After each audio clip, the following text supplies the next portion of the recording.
ఇది వచ్చేసరికి walk in wardrobe concept అండి. ఈ వాక్ ఇన్ వార్డ్రోబ్ లో వచ్చేసరికి both men and women separate concepts లాగా చేసామండి. ఈ ఉమెన్ సెక్షన్ లో చూసారంటే ఫస్ట్ వచ్చేసరికి శారీ పుల్లర్ ఒకటి ఇచ్చేసామండి.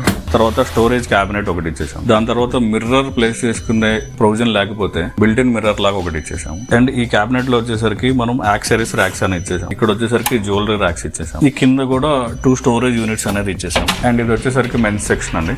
ఈ యూనిట్ లో వచ్చేసరికి మనకి హ్యాంగర్ పుల్ ఇచ్చేసామండి ఒకటి. అండ్ ఇటు సైడ్ చూసామంటే టైస్ అండ్ బెల్ట్స్ హ్యాంగర్ ఒకటి ఇచ్చేసాము. అండ్ మిడిల్ లో వచ్చేసరికి ఐరన్ బోర్డ్ ఒకటి ఇచ్చేసాం. అండ్ సేమ్ దీంట్లో కూడా watches organizers and ornament organizers ఇచ్చేసాము. మిడిల్ లో వచ్చేసరికి స్టోరేజ్ యూనిట్ ఒకటి, కింద వచ్చేసరికి షూ స్టోరేజ్ ఒకటి ఇచ్చేసాము. ఈ వాక్ ఇన్ వార్డ్రోబ్ లో వచ్చేసరికి కంప్లీట్ గా సాఫ్ట్ క్లోజర్స్ అనేది యూజ్ చేసాము. మన స్టోర్ లో వచ్చేసరికి వార్డ్రోబ్స్ లో ఎన్ని టైప్స్ ఆఫ్ యాక్సెసరీస్ యూజ్ చేసుకోవచ్చు అనే ఆప్షన్స్ మొత్తం మనకి ఇన్బిల్డ్ చేస్తున్నాము. ఒకసారి మీరు స్టోర్ విజిట్ చేశారంటే అవన్నీ చెక్అవుట్ చేయొచ్చు. దాని గురించి ఇన్ డీటెయిల్ తెలుసుకోవచ్చు. For more details contact this number.